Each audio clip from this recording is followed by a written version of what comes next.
From the moment you open your eyes in the morning, the demands on your attention begin, often without your conscious consent. The buzzing phone screen flashes headlines, notifications, messages. The to-do list in your mind starts to unfurl before you've even taken your first breath of the day. Before you realize it, your mind has been claimed by a dozen small, scattered tasks, each pulling at you with its own thread, until you find yourself in a tangle of divided focus. It feels as though your life is an endless reaction to what is thrown at you, rather than a deliberate creation of what you desire. This invisible drain on your attention is the reason why many people feel so tired, even on days when they have done very little physical labor, because the expenditure of attention is more depleting than we often realize. Attention is not simply mental effort. It is spiritual currency. It is the substance of consciousness that you offer to the world, and like any form of currency, it must be spent wisely if it is to bring you a return. When you scatter it among countless trivialities, you dilute its power until there is nothing left to invest in the things that truly matter to you. You may find yourself wondering why your deepest goals never seem to move forward, why your dreams remain sketches on paper instead of realities in your life. The answer, more often than not, lies not in your lack of ability or opportunity, but in the quiet leak of your attention into places that do not serve your highest purpose. If you could gather all that wasted attention, all those fragments of focus left behind in half-read emails, idle scrolling, anxious replaying of past conversations, you would hold in your hands enough spiritual energy to light up a vision so bright the universe itself could not help but multiply it. But first, you must see the leak, and you must be willing to seal it.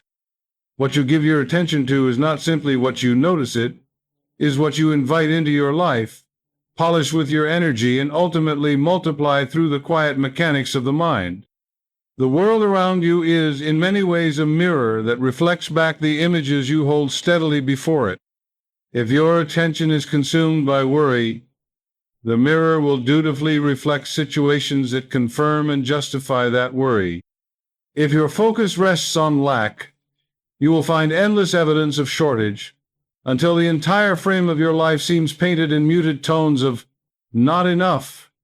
This is not magic in the whimsical sense, nor is it some selective optimism that ignores the facts. It is the simple yet profound law that the subconscious mind accepts whatever you give your sustained focus to and works tirelessly to reproduce it in the outer world. Joseph Murphy often compared the subconscious to a rich, fertile soil that makes no moral judgment about the seeds you plant. It will grow weeds as readily as it will grow roses, depending only on what you sow and tend. Your attention is the sowing. Your emotional charge is the watering. The conditions you live in now, for better or worse, are the harvest of yesterday's focus, just as the conditions you will live in tomorrow will be the harvest of what you dwell upon today. This is why a person can change the course of their life, not by moving to a new city or finding a new job, but by moving their attention to a new vision and holding it there with unwavering faith. The mirror of focus cannot lie. It does not invent. It only reflects. And once you understand that every glance you give to fear, every long look you give to hope, every mental replay or vivid imagining is a stroke on the canvas of your reality, you will begin to treat your attention as the sacred brush it is. When you stand before the mirror of life and choose to see only what you wish to multiply, you have taken the first step toward mastery. Every thought you hold, every image you revisit in the quiet recesses of your mind is a seed, and like all seeds, it contains within itself the blueprint for what it will become. Some seeds are tiny, so small that you barely notice planting them, like a passing worry about a bill or a fleeting irritation toward a colleague. Others are grand and vivid, bursting with emotional color, like the vision of a new home, the thrill of financial ease, or the joy of deep companionship. But whether small or great, light-hearted or heavy, each seed is received by the subconscious as an instruction. And the subconscious, like an obedient gardener, will tend to it, water it with your feelings, and multiply it until it becomes a visible reality in the garden of your life. Joseph Murphy taught that the universe itself is the grand field in which these seeds are sown, and that nothing is ever lost. What you plant must grow, provided it is not dug up by doubt or choked by conflicting thoughts. This is why attention is not a casual thing. To focus on a fear is to plant it. To rehearse an argument is to water it. To dwell on lack is to invite it to spread its roots deeper. But so too is it true that to meditate on abundance is to plant its seed, to revisit a joyful outcome is to nourish it, and to let your heart swell with gratitude is to multiply its fruits. The law is impartial. It does not favor the rose over the thorn. It only multiplies what is planted and sustained. This means the moment you become conscious of your role as the sower, you gain the power to choose your harvest. If you wish for beauty, you must stop planting weeds. If you wish for peace, you must stop scattering the seeds of conflict. The universe cannot be fooled, nor can it be hurried. It will return to you in multiplied form whatever has received the consistent sunlight of your attention. And once you realize this, your focus becomes a holy act, your thoughts a sacred planting, and your days a living demonstration of the truth that whatever you tend will grow. There is a subtle but costly mistake that many people make without ever realizing it. They scatter their attention in so many directions that no single seed has time to take root. In the morning, they may briefly entertain a vision of success, feeling a spark of excitement as they imagine their business flourishing or their home filled with laughter and warmth. But by midday, that vision is pushed aside by worries about bills, anxieties over news headlines, or irritation at some small inconvenience. And then in the evening, they might indulge in a brief hope again, only to let it fade into doubt as they review all the reasons it probably won't happen.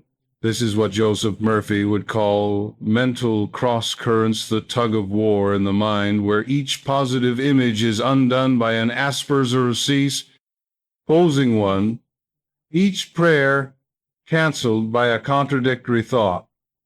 The subconscious mind does not multiply chaos into order.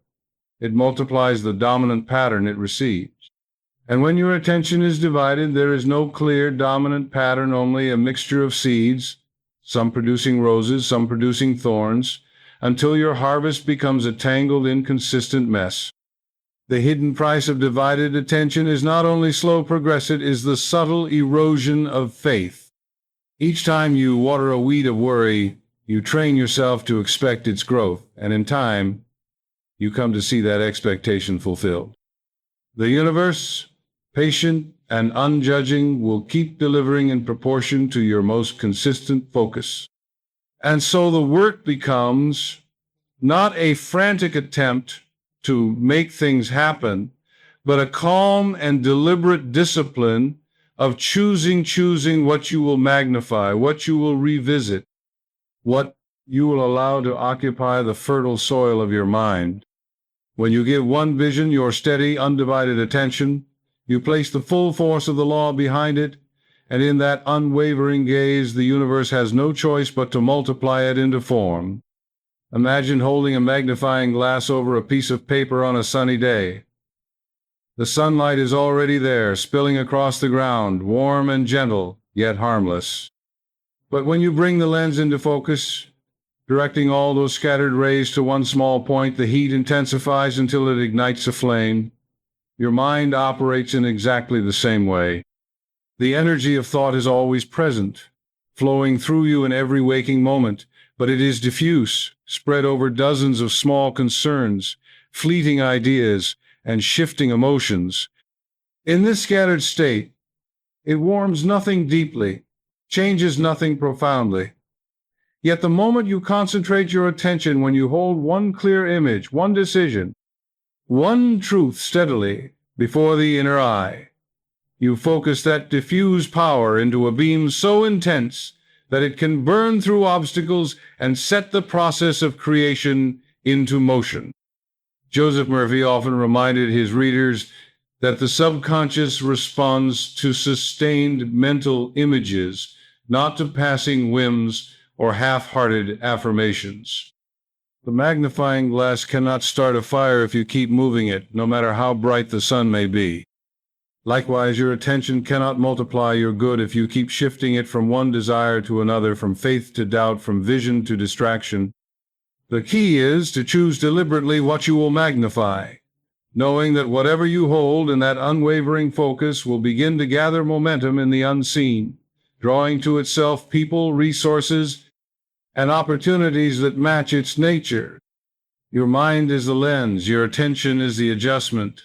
The universe is the sunlight, steady, abundant, and ready to be concentrated into creation the moment you bring it into focus. From Genesis to the Gospels, the spiritual texts are threaded with a principle so clear, so consistent, that once you see it, you cannot unsee it. What you give your mind and heart to will multiply in your experience. The psalmist wrote, "Blessed is the man whose delight is in the law of the Lord, and in his law doth he meditate day and night." This is not simply an exhortation to be pious, it is a description of mental law.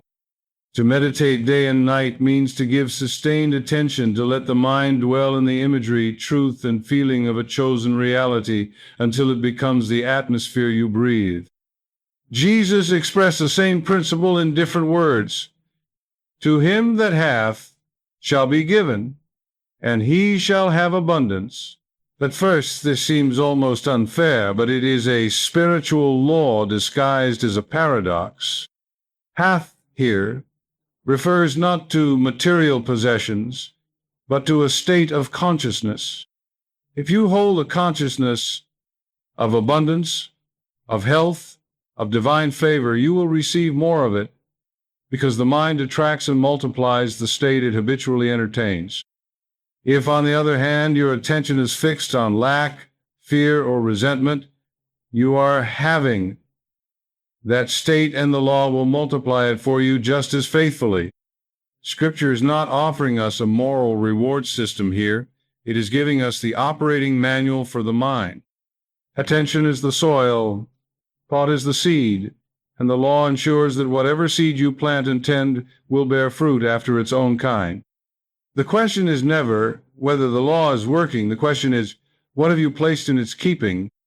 Modern science, though it often speaks a different language than Scripture, has been steadily uncovering the same truth that the ancients proclaimed, that your focus quite literally shapes your reality.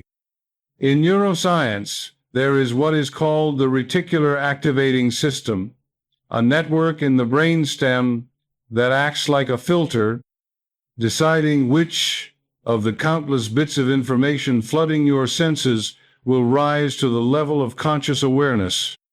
And here's the crucial thing. The RAS is trained by repetition, by emotional charge, by what you deliberately or even unconsciously give your attention to.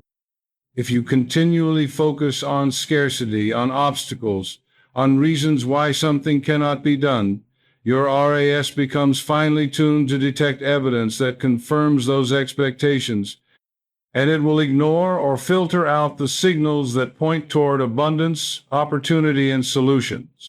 Conversely, when you habitually direct your attention toward the reality you wish to experience, your mind begins to notice and highlight the cues, openings, and resources that align with that state.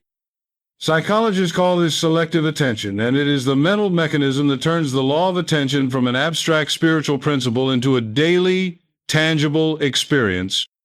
Even quantum physics offers metaphors, though, often misunderstood, that support the idea that observation influences outcome, that energy aligns with the focus of consciousness.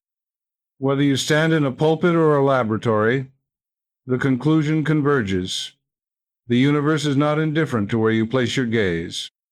What you attend to becomes magnetized, amplified, and eventually embodied in your life. Attention and emotion are not separate forces.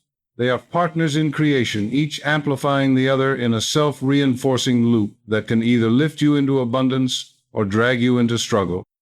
When you give sustained attention to something, whether it is a cherished dream or a gnawing worry, you begin to generate emotions that match the object of your focus.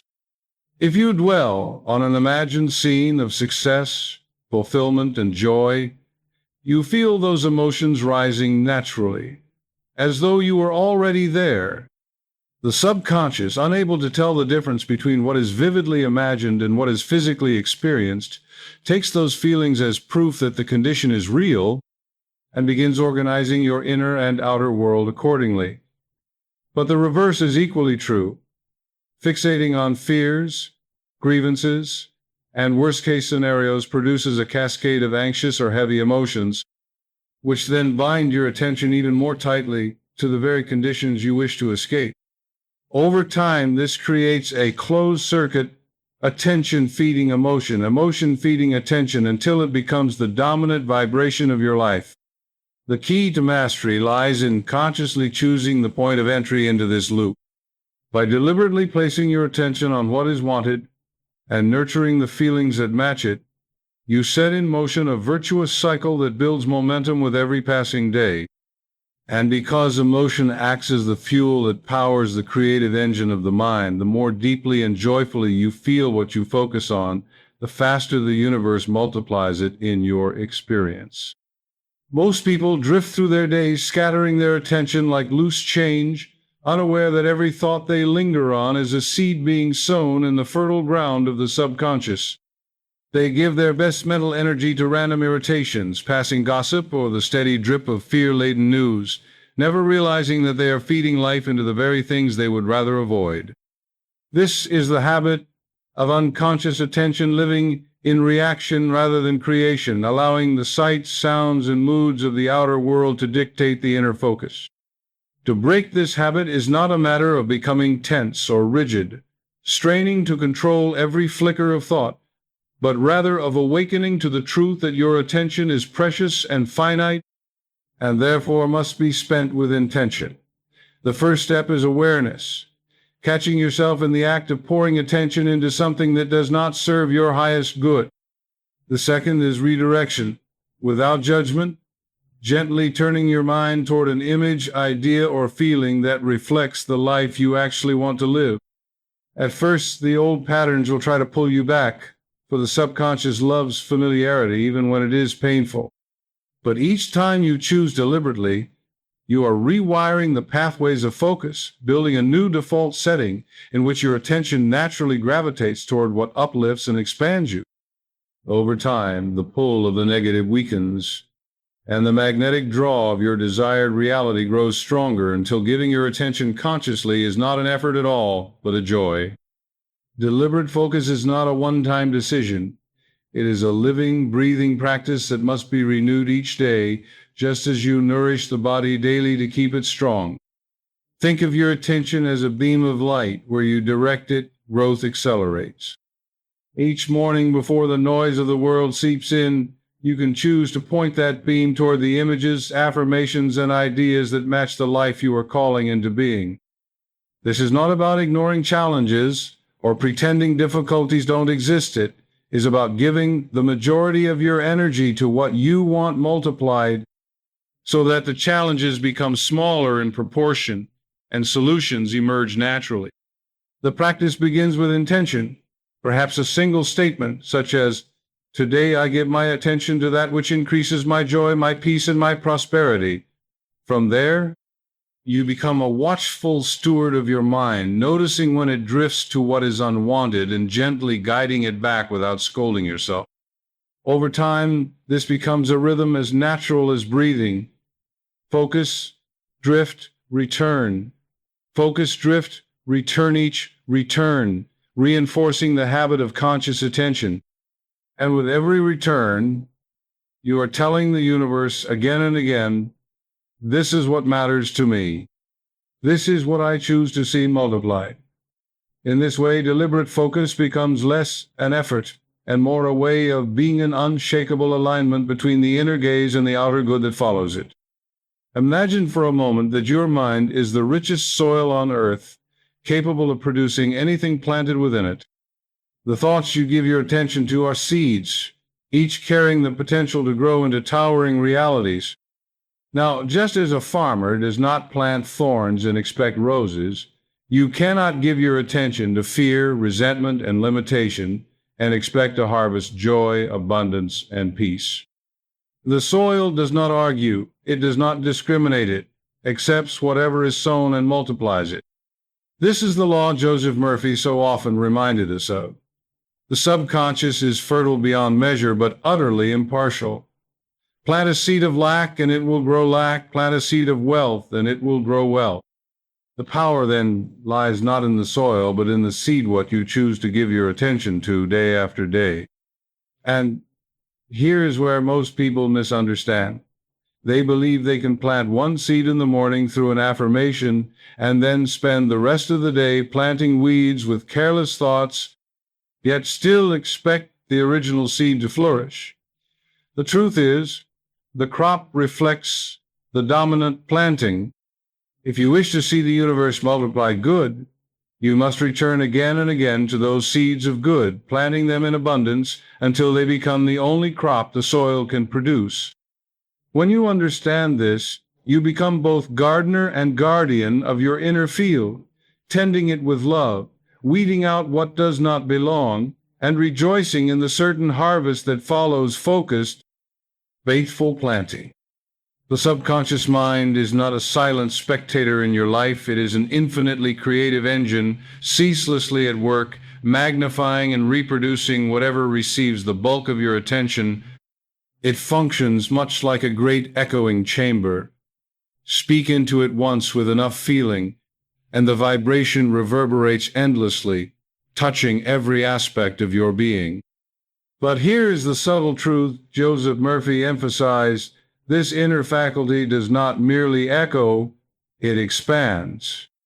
If you give your attention to a single idea of abundance, the subconscious does not simply store that thought, it begins to weave it into other areas of your life, finding connections, prompting actions, and drawing people and resources toward you as though guided by an unseen hand. Likewise, if you fixate on loss or lack, the subconscious will magnify that vibration until it colors your perceptions, alters your decisions, and ultimately shapes your external conditions to match. This amplification process is automatic. It does not require conscious effort once the seed is planted, which is why the direction of your attention is so critical.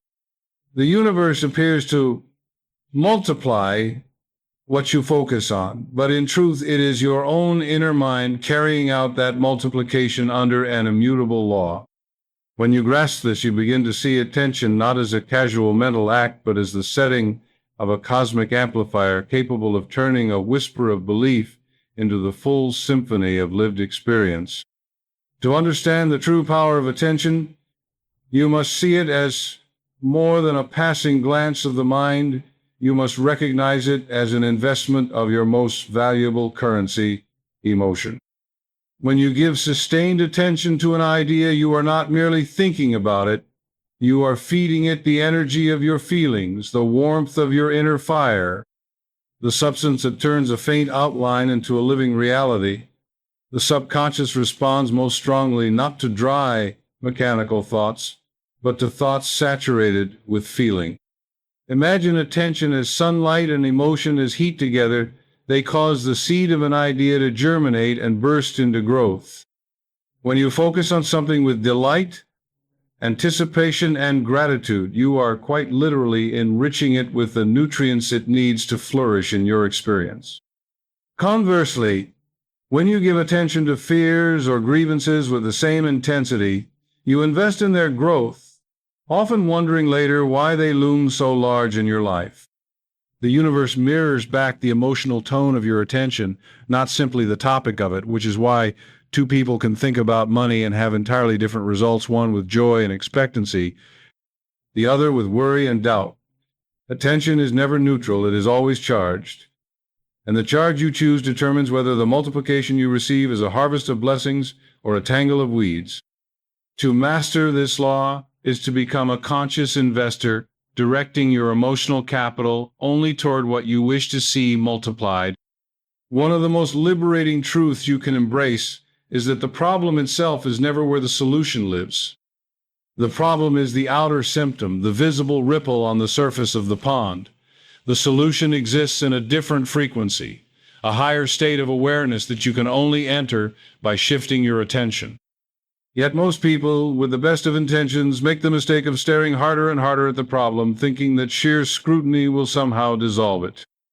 But what actually happens is that the subconscious, ever obedient, receives the message, this is what matters, this is what you want more of, and so it obligingly multiplies the very conditions you wish to escape. To break this cycle, you must train yourself to treat the problem as a signal, not a dwelling placee signpost that simply says, attention needed, and then move your inner gaze to the state you wish to experience instead. If bills are pressing, give your emotional and mental attention not to the panic of scarcity, but to the calm assurance of supply. If a relationship feels strained, turn inward to the vision of harmony and mutual respect. This is not denial, it is redirection. It is the conscious choice to invest your energy in the fertile soil of solutions rather than in the barren ground of complaint. The more you hold your attention in the vibration of the answer, the more the universe is compelled by its own unchanging law to shape outer events in the image of that inner state. Problems dissolve not because you wrestle them into submission, but because your attention has outgrown them. The art of manifestation is not won in a single grand decision, but in 1,000 tiny choices made moment by moment, each one nudging your attention back toward what you desire rather than what you fear. These are micro-adjustments, the subtle redirections you make when you catch yourself drifting toward old patterns of thought or feeling. Perhaps you are in conversation, and someone begins lamenting the economy, and you feel that familiar knot of agreement forming in your chest. Here is your moment to pivot internally, to silently affirm the abundance that is always flowing, even if you smile and let the words pass. Or maybe you glance at an unfinished project and sense frustration rising. Before it swells into discouragement, you shift your focus to the progress already made and the clarity of the final vision. Each micro-adjustment is like steering a ship with small turns of the wheel no. Single turn may seem significant, but over the hours and days, they determine whether you reach the shore of your choosing or drift miles off course. The beauty of this practice is that it builds self-awareness and mastery without demanding perfection. You need not hold your attention flawlessly, only consistently enough that the dominant tone of your inner life tilts toward the reality you wish to live in. And with each successful redirection, you reinforce to your subconscious that this, the vision, the answer, the idealist, where your allegiance lies.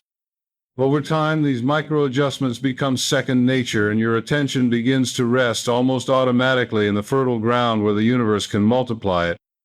When Linda first came to me, she carried the heavy weariness of someone who had been fighting the same battle for years and seeing no progress. A single mother with 2 children in college, she worked long hours at a job that drained her spirit and still found herself juggling overdue bills at the end of every month. The strain was written in the lines on her face and in the way her voice tightened when she spoke about money. She told me almost in a whisper that she had begun to believe the debt would follow her to her grave. Yet in that same conversation, when I asked her what she wanted rather than what she feared, her eyes lit for a moment. She described the peace of paying every bill on time, having a cushion in the bank, and even taking a short vacation with her children without the gnawing guilt of what will this cost later. That moment of light was where we began. I asked her to choose one clear focal point tone image that represented her desired state and to give her attention to it with unwavering devotion for 60 days. She chose the picture of her online banking screen showing a positive balance with no debts listed. Every morning before getting out of bed, she closed her eyes and saw that screen in vivid detail, letting herself feel the relief and quiet pride of reaching it. Whenever thoughts of debt or worry rose during the day, she treated them not as a curse, but as a cue to return to her chosen image. The first month brought small shift-soon-expected discounts, a freelance project from an old contact, a tax adjustment in her favor. By the second month, the momentum had accelerated. A long-delayed payment from a client of her side business arrived in full. Her employer offered her a modest raise, and an old loan she had nearly given up on repaying was forgiven through a program she hadn't known existed. On the 60th day, she opened her banking app and saw her balance comfortably in the black for the first time in years, with not a single overdue notice to her name. She told me she felt as though she had stepped into a parallel life, not because the external world had suddenly become generous, but because she had finally chosen and held the mental picture she wanted multiplied. The universe had simply matched her unwavering attention with an unwavering response. Mark had been working in the same mid-level position at a large marketing firm for nearly a decade. He was competent, reliable, and well-liked, but his career seemed to have hit an invisible ceiling. Promotions always went to someone else, raises were incremental at best, and though he dreamed of leading creative projects, he was consistently given administrative tasks that left him uninspired. When we first spoke, his frustration was palpable, but underneath it was a deep yearning for recognition, not just in title or salary, but in the freedom to use his creative abilities to their fullest. I told Mark that the universe is like fertile soil, and his attention is the seed. Whatever seed he plants and waters consistently will grow. I asked him to set aside every complaint about the current job and to select one mental picture of the role he wanted. He chose to imagine himself standing at the front of a sleek conference room, presenting a bold new campaign to an attentive team, feeling confident, valued, and in command. Each morning, he would take 5 minutes to step into that scene not as a dreamer looking forward, but as a man remembering something already accomplished. During the day, whenever he caught himself drifting into thoughts of being overlooked, he would immediately pivot back to his vision, repeating silently, "This is who I am now." Within 3 weeks, a surprising chain of events unfolded. A colleague went on sudden leave, and Mark was asked to take over a high-profile client presentation.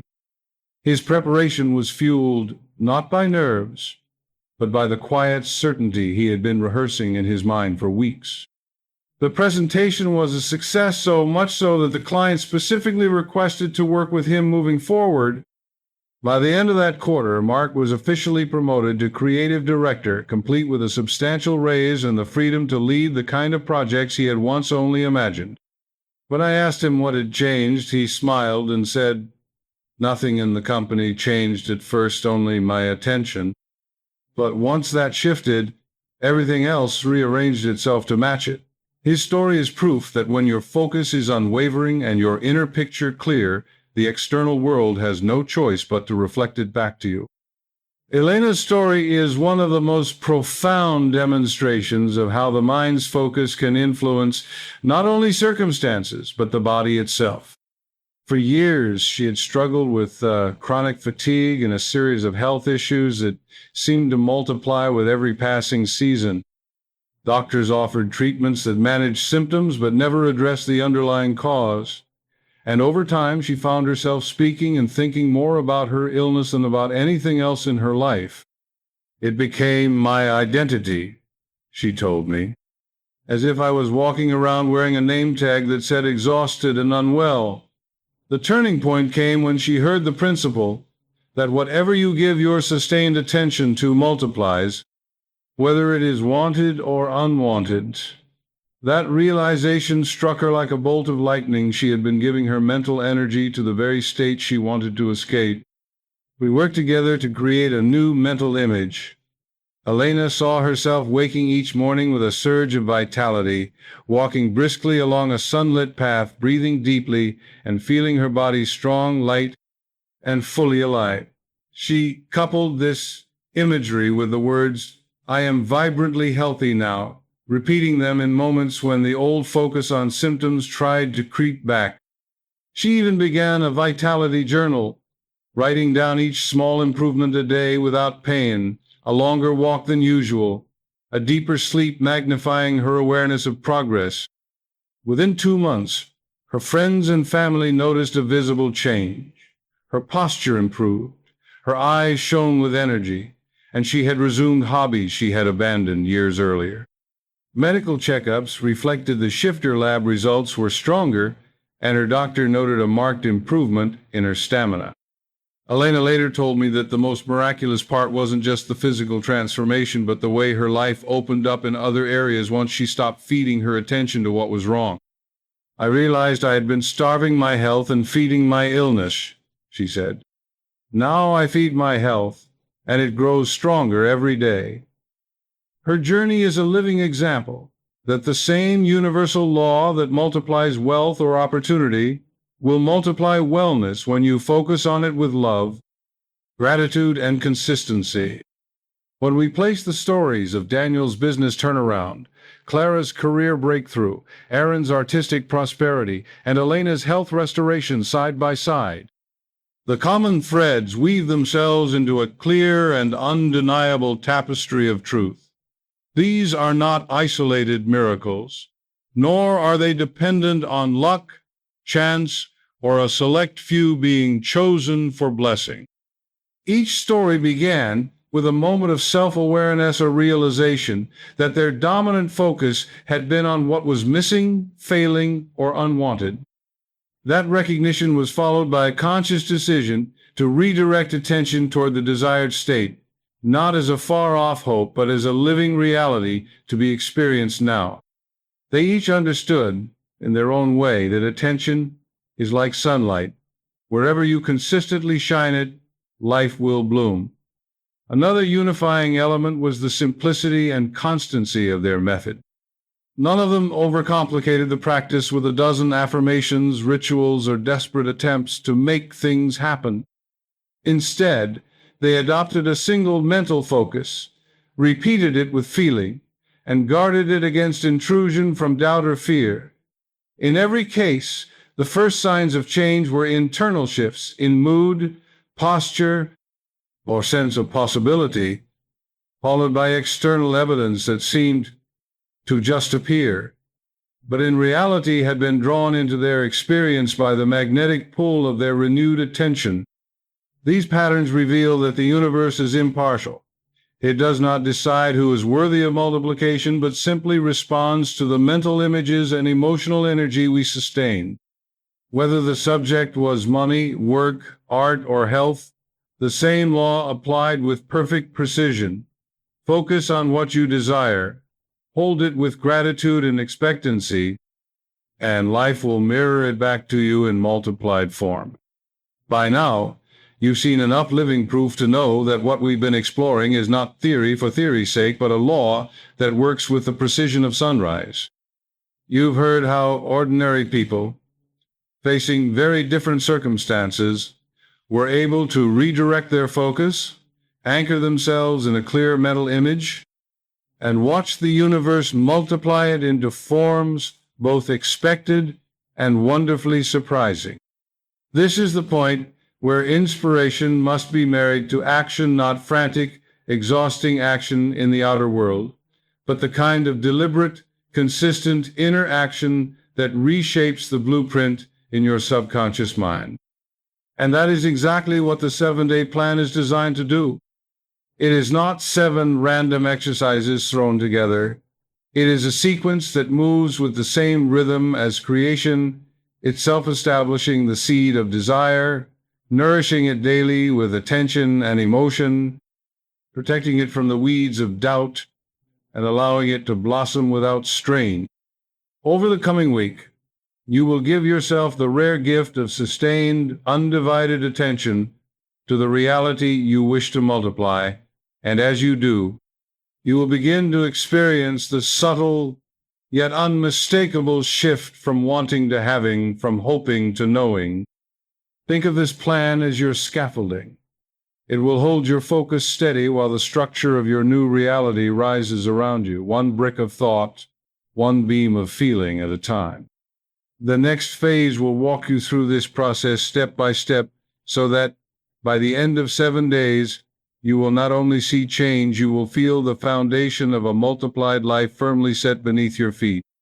The first few moments after waking are among the most potent of your entire day, for in that delicate space between sleep and full alertness, the conscious mind has not yet tightened its grip, and the subconscious is wide open, like rich, freshly tilled soil awaiting the seed. Most people squander this golden interval by reaching for their phone, letting headlines, emails, and noise plant weeds before the day has even begun. But you will do something different. You will take this sacred window and use it to impress upon your inner mind the reality you wish to multiply. The practice is simple but profound. Before you even open your eyes, become aware of your breath.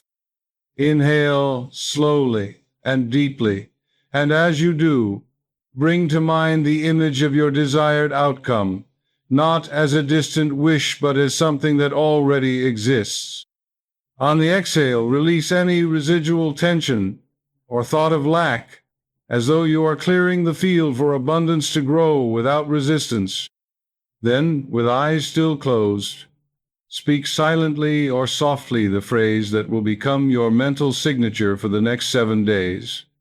I give my attention to state your desire, and it multiplies now. Let the words sink into you, not as a command to the outer world, but as an agreement with the inner law. After this, spend a minute or two in quiet visualization. See yourself living the multiplied result. Feel the gratitude that would be present, and allow a gentle smile to form as if you are greeting a familiar friend. This simple morning ritual sets the tone for your entire day. It signals to the subconscious that this is your priority, your truth, and your point of focus. And because the subconscious works tirelessly to match your dominant attention, you will find that the rest of the day bends to support what you have planted in those first golden moments. By the time midday arrives, the bright clarity you cultivated in the morning can begin to fade under the weight of activity, conversation, and the countless little interruptions that pull at your focus. This is why a deliberate, pausia-conscious return to your chosen point of attention is not merely beneficial, it is essential. You see, attention is like a lens, and over the course of the day, it can become smudged by distraction until your vision of what you are multiplying is blurred. The midday ritual wipes that lens clean and restores your gaze to crystal clarity. You don't need a grand ceremony or a long stretch of time. Even 2 or 3 minutes, performed with sincerity, can recharge the entire trajectory of your day. Wherever you are, at your desk, in your car, even in a quiet corner of a crowded space, close your eyes, take a deep, slow breath, and recall your morning focus. Let the image rise again in your mind, vivid and glowing with life. Repeat to yourself with calm authority, I give my attention to state your desire, and the universe multiplies it now. As you speak or think these words, feel your energy shift from scattered to centered, from reaction to creation. Allow any tension or doubt gathered over the morning to fall away, as if you are stepping out of a noisy room into a peaceful sanctuary. Then, for a moment, imagine your desire already expanded. See it fuller, richer, more abundant than it was in the morning, and let your heart respond with gratitude. This midday reset is more than a mental refresh. It is a signal to the subconscious that your focus is unwavering, that you have not drifted into the weeds of worry, but are keeping your gaze on the fertile field where your harvest is already growing. And as Joseph Murphy taught, what you persistently give attention to, especially with joy and certainty, must expand, for the universe cannot help but answer the steady, unshakable gaze of faith. As the sun begins to sink and the outer demands of the day loosen their hold, you enter one of the most powerful windows for shaping the reality that will greet you tomorrow. Evening is not merely the closing of a chapter. It is the planting of seeds in the deep, fertile soil of the subconscious, which will work upon them throughout the night without resistance or interruption. This is why Joseph Murphy emphasized the supreme importance of the final thoughts you entertain before sleep. They are the blueprint your inner mind will build from while your conscious awareness rests. In this quiet hour, set aside a few moments for stillness. Sit or lie comfortably, close your eyes, and breathe deeply until the noise of the day fades from your mind. Begin by gently reviewing your day, but instead of dwelling on what you wish had gone differently, search for the moments that reflected your chosen focus, the signs, however small, that your desire is already taking form. Let gratitude swell in your heart for each of these, for gratitude is the emotional proof of faith. Then, turn inward to visualization. See yourself living in the fullness of what you have been giving your attention to, not as a wish or a distant hope, but as a present and tangible reality. Engage all your senses. Hear the conversations that confirm your success. Feel the textures of your new environment. See the colors and shapes around you. Breathe in the atmosphere of fulfillment. The more vividly you can imagine it, the more convincingly your subconscious will accept it as real, and the more swiftly the outer world will move to align with it. As you hold this scene, repeat softly, "I give my attention to this," and the universe multiplies it now, and let the words merge with the image until they are one.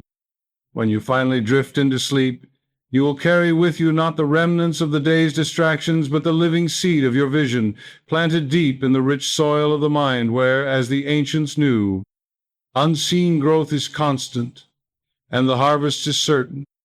As the final moments of wakefulness approach, there is a sacred opportunity to seal the day's mental work with a direct and unwavering command to the subconscious. The mind in this twilight state, the delicate space between waking and sleeping, is highly impressionable, more open than at any other time to the seeds of thought you choose to plant.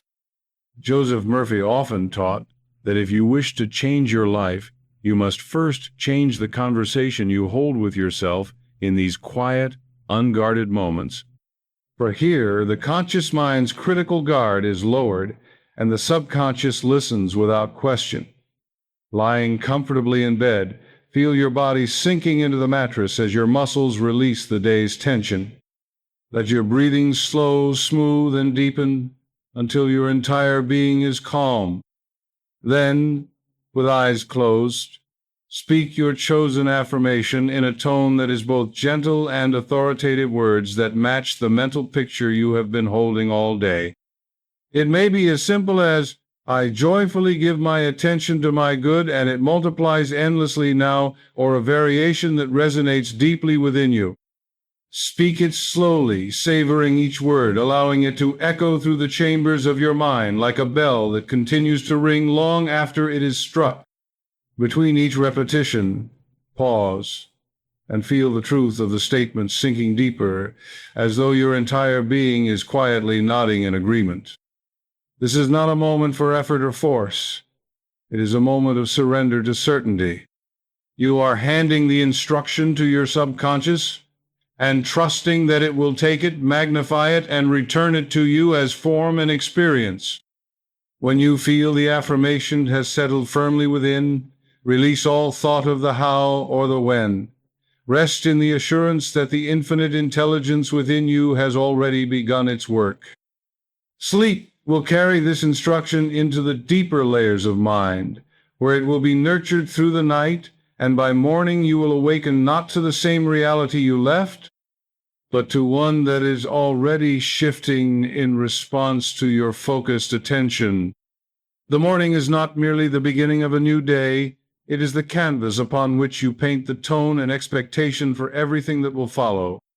Just as the final thoughts before sleep shape the work of your subconscious through the night, the first conscious moments upon waking set the trajectory for the hours ahead. Joseph Murphy would often remind his listeners that the mind is most fertile in those first few minutes after sleep, still suspended between the deep receptivity of the subconscious and the alert awareness of the conscious mind. This is why the morning review of results is so powerful, for it harnesses this fertile state to reinforce progress, magnify gratitude, and deepen your sense of alignment with the multiplying power of the universe. As your eyes open and the light of a new day greets you, resist the urge to rush into activity or check the world's news. Instead, remain still for a few moments and turn your awareness inward. Recall your affirmation from the night before, and then deliberately scan your memory for every sign, large or small, that your attention is already multiplying your good. Perhaps you noticed a solution to a lingering problem, a new opportunity that arose unexpectedly, or even just a sense of peace where anxiety once lived. Each of these is evidence, each a signpost that the law is at work. Linger on them. Let yourself feel the quiet thrill of recognition. This is working. The universe is responding to me now. Speak a brief expression of gratitude, either silently or aloud, anchoring the recognition in your heart. This act of acknowledging the movement of good in your life sets a mental compass toward more of the same. As you rise and begin your day, you carry not the weight of uncertainty, but the lightness of knowing that the universe magnifies whatever you faithfully attend to. And because you have chosen to give your attention to the good, the beautiful, and the abundant, you can step into the hours ahead with calm assurance that they will unfold in harmony with your highest expectations. Attention is not a fleeting spark. It is a steady flame, and the longer it burns upon any object, idea, or state of mind, the more it shapes that reality into form.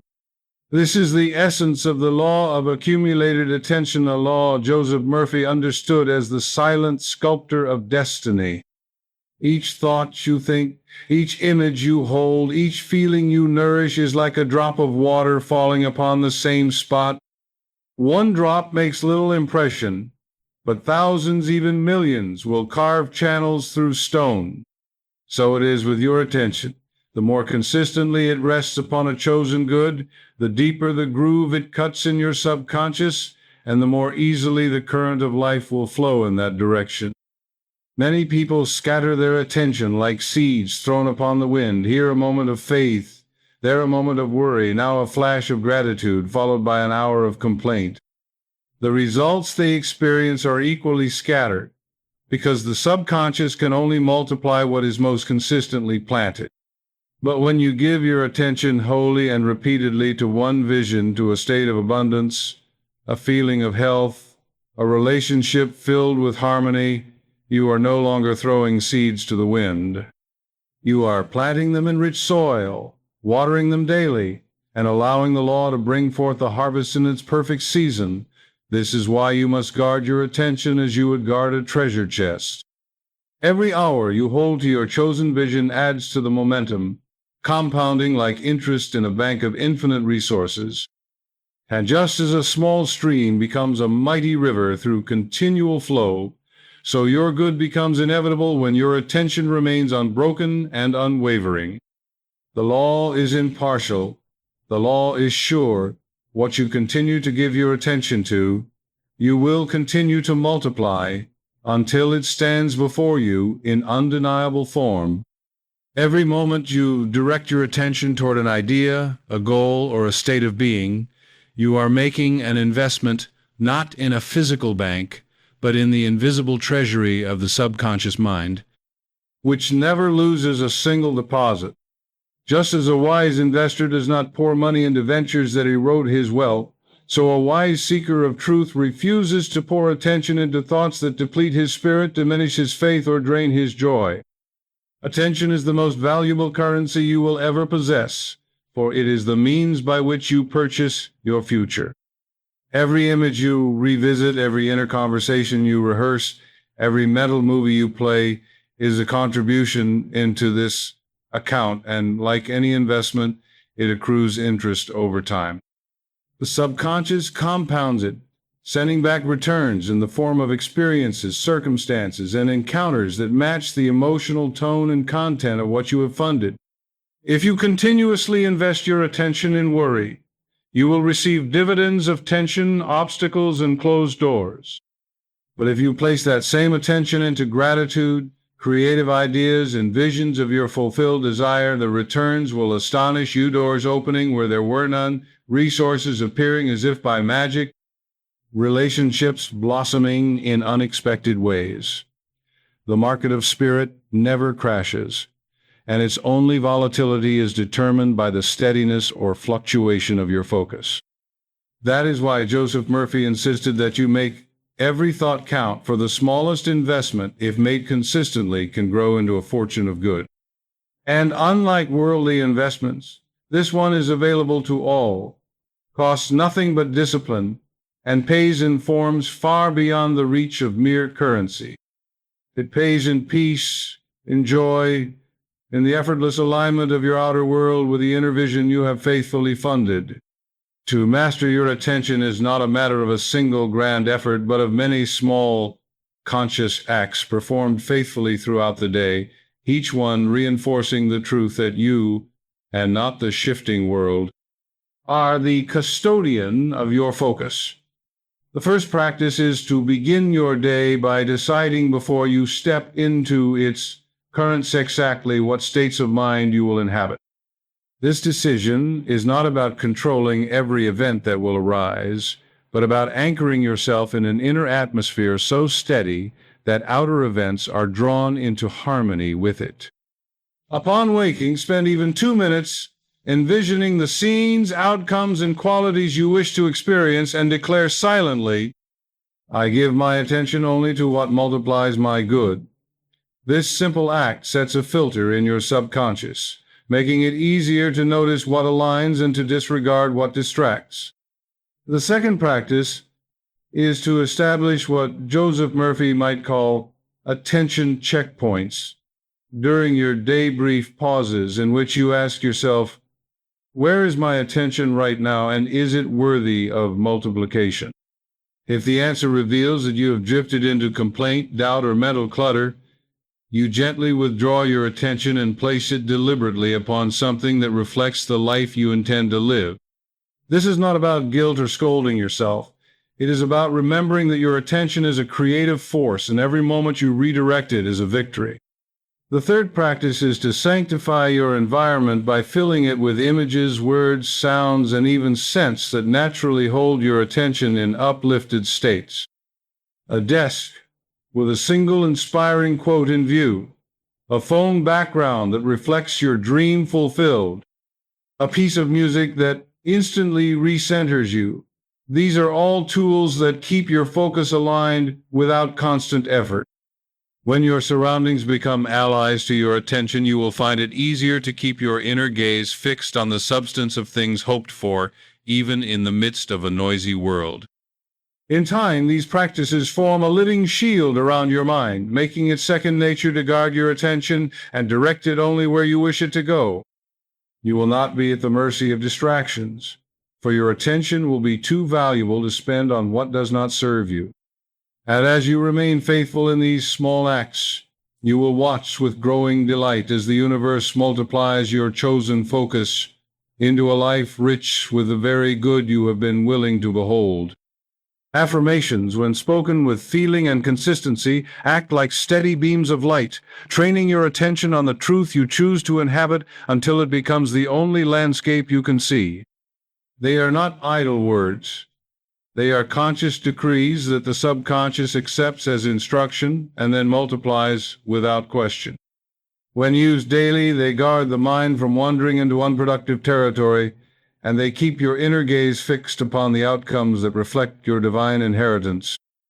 The most effective affirmations are short, present tense, and emotionally charged, for these are the ones the subconscious embraces most readily. You might begin your day with, "I give my attention to the good, and the good multiplies in my life." Speak it not as a wish, but as a statement of fact, letting the sound of your own voice carry conviction deep into your being. Throughout the day, Return to your chosen affirmations whenever your focus feels frayed or your mind is tempted by worry or distraction.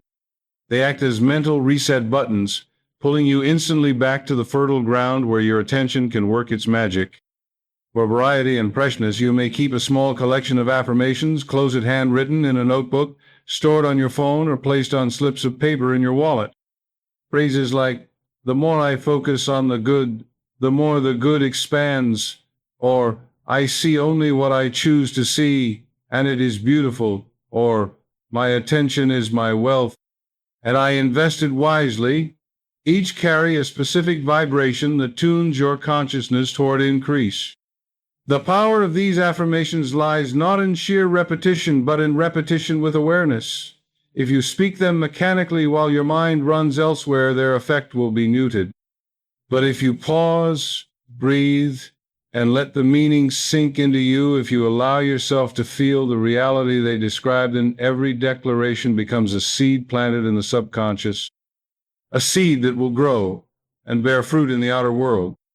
Over time, you will notice that you no longer have to force your attention toward the good. Your mind will seek it out naturally, drawn by the gravitational pull of the truths you have been affirming. And as your attention remains fixed on what is worthy, the universe will respond with the same generosity it has always shown, multiplying, in ways both seen and unseen, the very good you have chosen to behold. Gratitude is more than a polite acknowledgement of blessings. Received it is a magnetic force that aligns your attention with abundance so completely that lack loses its power to capture your gaze. When you are genuinely grateful, your mind becomes anchored in the awareness of what is already good, already present, already overflowing in your life, and from that position, you are naturally drawn to notice and expect more of the same. This is why Joseph Murphy and so many teachers of truth place gratitude at the very heart of manifestation. It is both a focusing tool and a multiplying agent. To give thanks sincerely is to say to the universe, "This is valuable to me. I welcome more of it." The law of mind, impartial and precise, responds by delivering an increase of whatever you have celebrated in thought and feeling. Begin each day by turning your attention deliberately toward the good that already surrounds you.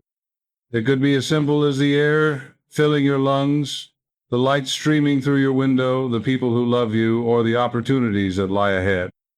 As you name each one, let yourself feel the warmth of appreciation, not as a dry inventory, but as a living recognition that you are supported by a vast and benevolent order. When you make this your morning habit, you set the tone for the hours ahead, priming your mind to seek out more to be grateful for. This mental posture becomes a shield against distraction, for even when challenges arise, your practiced eye will instinctively search for the hidden blessings within them. Throughout the day, use moments of gratitude as pivot points to redirect your attention whenever it begins to drift toward complaint or fear. If a situation feels heavy, pause and silently ask, "What here can I be grateful for?" Even the smallest answer, a lesson learned, a gesture of kindness, a spark of insight will shift your focus away from the problem's weight and toward the possibility within it. Each time you do this, you are retraining your subconscious to associate your attention with uplift, and the subconscious, faithful to its programming, will begin guiding your thoughts toward the good without your conscious effort. Over time, gratitude will not only direct your attention, it will become the lens through which you see the world, ensuring that the universe has no choice but to multiply the very things you cherish. To live in the end state means to occupy in thought, feeling, and expectation the position of already having received what you desire. It is the practice of assuming the wish fulfilled and making that state the new normal for your mind and emotions. Joseph Murphy emphasized that the subconscious accepts as true whatever you persist in feeling to be real, whether that reality exists yet in the outer world or not. When you live in the end state, you dissolve the psychological gap between here and there, now, and someday, and you begin to operate as though the thing desired is already integrated into the fabric of your life. This is not about pretending in a brittle or superficial way. It is not about faking joy or forcing a smile while ignoring your circumstances. Instead, it is a quiet, deep knowing that what you have impressed upon your subconscious will inevitably take form, and therefore you are justified in relaxing into the feeling of possession. For example, if your desire is a harmonious relationship, you do not dwell on loneliness, nor do you anxiously search for proof that love is on its way. Instead, you carry yourself with the calm assurance of someone already cherished, already partnered, already living in that flow of mutual affection. When you consistently think, speak, and act from this end state, your attention naturally aligns with the conditions of its fulfillment. You begin to notice opportunities, resources, and openings that match your inner assumption because the law of mind filters your perception to find what agrees with your dominant state. Over time, this alignment becomes self-reinforcing. The more you inhabit the end state inwardly, the more outer results show up to validate it, and the more evidence you have, the easier it is to remain in that state. This is the secret to collapsing time between desire and manifestation. The end is not something you wait for. It is something you move into right now, and in doing so, you make it inevitable. Emotional saturation is the process of so thoroughly filling your mind and heart with the feeling of your fulfilled desire that there is no longer space for doubt, fear, or contradictory images to take root. Joseph Murphy taught that while thought directs the mind, it is feeling that imprints the subconscious.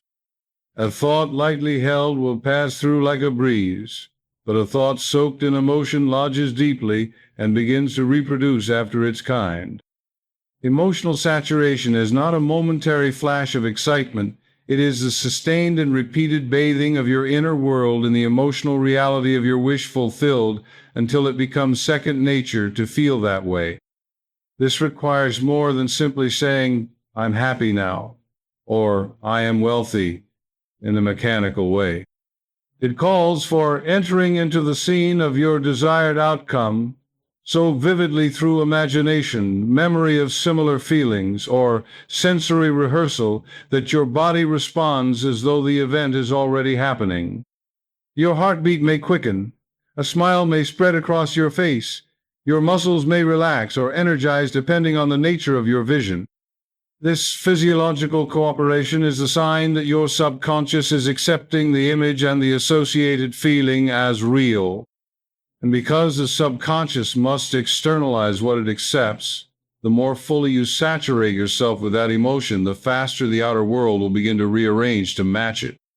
Murphy often suggested returning to this emotional bath repeatedly throughout the day, upon waking, before sleep, and in quiet moments in between, so that the imprint is continually reinforced. Think of it like dye soaking into cloth. The longer and more often the fabric is immersed, the richer and more permanent the color becomes. In the same way, your inner state becomes so colored by the feeling of your desire fulfilled that no contrary thought can bleach it out. Over time, this saturation creates a dominant vibration that magnetizes matching circumstances, people, and events with an ease that seems almost uncanny to the untrained observer. It is not luck, it is the law of attention and feeling operating with precision. Daily immersion practices are the practical backbone of emotional saturation and focused attention. Without consistent and deliberate immersion, the pull of the outer world's noise and its constant demands will slowly dilute the potency of your inner focus. Joseph Murphy stressed that you must make the inner work habitual, not occasional, so that your attention becomes anchored in the reality you are choosing rather than drifting aimlessly with every passing circumstance. The point is not to strain or force the mind, but to return to your chosen vision often enough that it becomes your mental home, the place to which you naturally return. One of the most powerful daily immersion techniques is to create a dedicated morning ritual before the world has a chance to pull you into its momentum. Upon waking, When your mind is still in that pliable state between sleep and wakefulness, close your eyes and enter into the scene of your fulfilled desire. Let it be as vivid as possible. Hear the sounds, see the colors, feel the air, and most importantly, feel the emotion of having it now. Linger in that state for several minutes, not rushing, allowing yourself to dwell in it until the outer world seems like a faint background compared to the vividness within. Another practice is to weave short attention resets into the fabric of your day. This could be as simple as pausing at midday to repeat your affirmation, closing your eyes for 30 seconds and feeling the reality of your outcome as if it were unfolding in that moment. These small yet deliberate check-ins keep the emotional atmosphere of your desire alive and prevent the buildup of conflicting impressions. Evening immersion is equally vital, for the last impressions before sleep are often replayed throughout the night in the subconscious. Before lying down, dim the lights, breathe deeply, and revisit your inner scene. Make it real again, as if you are reliving a cherished memory. This will ensure that for the next 6 to 8 hours, your mind is marinating in the vision of your fulfilled desire, allowing the law of mind to work unhindered by daytime distractions. In time, these immersion practices will cease to feel like work and will instead become a natural rhythm like coming home to yourself. The outer results will begin to mirror this inner constancy, for what you continually impress upon the subconscious will, without fail, express itself in your lived experience. There comes a sacred moment in the work of attention, a crossing of the threshold, where focused thought matures into quiet, unshakable expectancy. It is no longer the mind grasping at possibilities or trying to convince itself of outcomes. It is the soul knowing. Joseph Murphy taught that when attention graduates into expectation, the manifestation is as good as done. Expectation is not the same as hope, for hope contains a subtle vibration of distance, of longing without certainty. Expectation is the emotional signature of having already received. It carries the calm confidence of divine inevitability. The transformation begins with consistency. Every time you give your attention to your vision, be it through visualization, affirmation, prayer, or sacred silence, you are depositing emotional currency into the account of your subconscious. These deposits accumulate. One day you wake up and realize you're no longer asking whether it will happen. You're organizing your life around its arrival. This is the shift. The waiting is over not because the form has yet arrived, but because the belief has solidified into inner fact. The outer world merely plays catch-up. To cultivate this inner expectation, speak from the end. Instead of saying, "I will be healed," say, "I give thanks that I am now whole." Instead of, "I will find love," say, "I now radiate and receive divine love." Instead of, "Money will come," declare, "God's wealth flows to me freely, joyfully, endlessly." This language is not mere semantics. The subconscious responds to emotionalized present tense declarations. It assumes the tone of your belief, and the universe mirrors the subconscious without question. You will know you have entered expectation when you feel a sense of relaxation around your desire. Not detachment in the cold sense, but peace. You no longer feel urgency. You are no longer tempted to check, to worry, to ask when or how. You simply live in the knowing that it's done. And from this knowing all things are added unto you, not because you earned them through toil, but because you aligned with the eternal truth that all that the Father has is already yours. This is the height of spiritual attention, not just to focus, but to feel with certainty. Not just to want, but to expect with reverence and calm delight. When your attention rests in this sacred expectation, the law of mind has no choice but to fulfill it. and you become a witness to the unfolding of divine perfection, as all things begin to gather themselves in the visible realm to match the invisible decree you have held unwaveringly within. If you have journeyed this far, if you have absorbed the teachings and begun to sense the shift in your inner atmosphere, then you are ready not just to understand this law, but to live it, to move from insight to embodiment, from thought to demonstration. And so we arrive at the 7-day focus challenge, a practice designed not to test you, but to invite you into mastery, a week of disciplined attention that will not only multiply your chosen good, but multiply your faith in the process. Why 7 days? Because 7 is the number of spiritual completion. It echoes through sacred texts, the creation completed in 7 days. The Sabbath is the day of divine rest, the 7 lights of the menorah, the 7 seals, the 7 churches. In the language of the subconscious, 7 days of unwavering attention is enough to crack open the walls of doubt and install a new pattern so deeply that it begins operating automatically. Here is your practice. Choose one desire, not 10, not a vague wish, one clear, heartfelt desire, something you are ready to receive, ready to expect, ready to live. It may be health in your body, increase in your finances, harmony in your relationships, or clarity in your purpose. Write it down in precise, positive, present tense form. Then, for the next 7 days, give it your attention in 5 specific ways. Morning declaration. Upon waking, speak your desire aloud as already fulfilled. Feel it, see it, thank God for it. Midday visualization. Pause at noon and visualize a vivid scene that confirms your desire is reality. Let it be rich in emotion and detail. Evening gratitude. Before sleep, affirm again with gratitude that it is done.